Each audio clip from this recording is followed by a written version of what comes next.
Bonjour à tous, nouvelle histoire du Baal Shem Tov. Cette fois-ci, ça se passe dans la petite ville de Stanov en Russie. Et là-bas, c'est un événement terrible. C'est produit, la peste, une maladie terriblement mortelle. C'est déclaré dans la ville et les gens de la ville étaient consternés. Alors tout de suite, à cause de cette épidémie, ils ont formé une délégation d'hommes qui sont partis tout de suite dans la ville de Mezibouj. Là-bas, ils sont entrés auprès du Baal Shem Tov, le supplier, Rabbi, je t'en supplie, prie à Hachem pour qu'il enlève cette épidémie de notre ville. Et le Baal Shem Tov les a écoutés. Et il a laissé paraître dans ses propos qu'il désirerait lui-même se rendre sur place chez eux. Alors les hommes de la délégation, lorsqu'ils sont revenus à Stanov, toute la communauté a rédigé une lettre en implorant le Baal Shem Tov de venir se rendre sur place. Et le Baal Shem Tov a accepté, il a fait le voyage et dès qu'il arrive sur place, à Stanov, il ne perd pas un seul instant. Il prend des hommes et il leur dit « Rentrez dans chaque maison et cherchez scrupuleusement et vérifiez s'il n'y a pas une faute qui se fait dans une des maisons, dans une des familles de la ville qui pourrait justifier un fléau pareil. » Et les hommes de la ville sont entrés dans chaque maison juive pour vérifier comment, qu'est-ce qui se passe, quoi. Mais ils n'ont pas trouvé de faute, en tout cas pas de faute qui pourrait justifier une telle punition divine. Alors, le Baal Shem Tov était bien déterminé à débusquer la raison de cette épidémie. Il dit aux hommes, vous allez maintenant parcourir tout le cimetière, chercher dans le cimetière quelque chose qui ne va pas.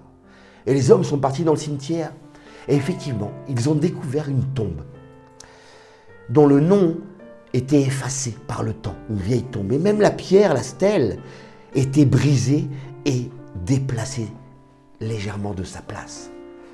Lorsque les hommes viennent annoncer cela au Baal Shem Tov, le Baal Shem Tov se rend lui-même au cimetière. Et il dit à ses chassidim, maintenant, creusez, enlevez cette pierre et creusez, enlevez toute la terre de cette tombe. Je veux voir ce qu'il y a à l'intérieur. Et ils ont creusé, jusqu'à ce qu'ils découvrent, à leur grand étonnement, que le mort était allongé là. Il semblerait qu'il venait d'être enterré. Le mort était entier, avec ses vêtements, comme s'il était tout juste enterré. Et là, il s'est produit quelque chose de terrible. Le mort a ouvert les yeux, il s'est redressé, il s'est mis debout, les gens étaient terrifiés, les hommes ont reculé. Comment peut-on imaginer voir un mort se lever et se mettre sur ses pieds? Et le mort se tient devant le Baal Shem Tov et il lui dit d'une voix calme, « Bonjour à toi, mon rabbi et mon maître. » Et le Baal Shem Tov, qui est adossé à son bâton, lui dit, « Mais pourquoi mon rabbi et mon maître? Peut-être que c'est toi mon rabbi et mon maître. » Et là, le mort lui répond, « Non, c'est toi mon rabbi et mon maître, car de ton âme se dégage une grandeur immense, alors tu es mon maître. » Et le Baal Shem Tov lui dit, « Eh bien, si je suis ton maître, alors je te conjure d'implorer le tribunal céleste pour que cette épidémie, la peste, disparaisse de cette ville. » Et le mort lui répond, « Mais comment pourrais-je implorer le tribunal céleste pour les gens de cette ville si je suis en colère contre eux ?» Et le Baal Shem Tov lui dit, « Mais pourquoi donc serais-tu en colère contre eux ?» Et le mort répond, « Oui, je suis en colère contre eux, car les gens, les hommes qui s'occupent d'enterrer les morts dans cette ville, eh bien, ils ne se comportent pas comme il faut. À chaque enterrement, avant l'enterrement, ils boivent, ils s'enivrent et ils font des choses qu'il ne faut pas faire. Récemment, un homme a été enterré juste à côté de ma tombe. Eh bien, ils ont creusé, ils étaient trop près de moi, ils ont même touché mes ossements et ils m'ont cassé une dent. Ils ont abîmé toute ma tombe. » Alors, le Baal Shem Tov lui dit, « Eh bien, s'il te plaît, pourrais-tu me donner cette dent? Et je te la rendrai, mais pas maintenant. je te la rendrai dans le monde de la vérité. Et le mort lui donne sa dent cassée. Le Baal Shem Tov la prend. Il lui dit maintenant, s'il te plaît, allonge-toi et retourne t'allonger sur la terre.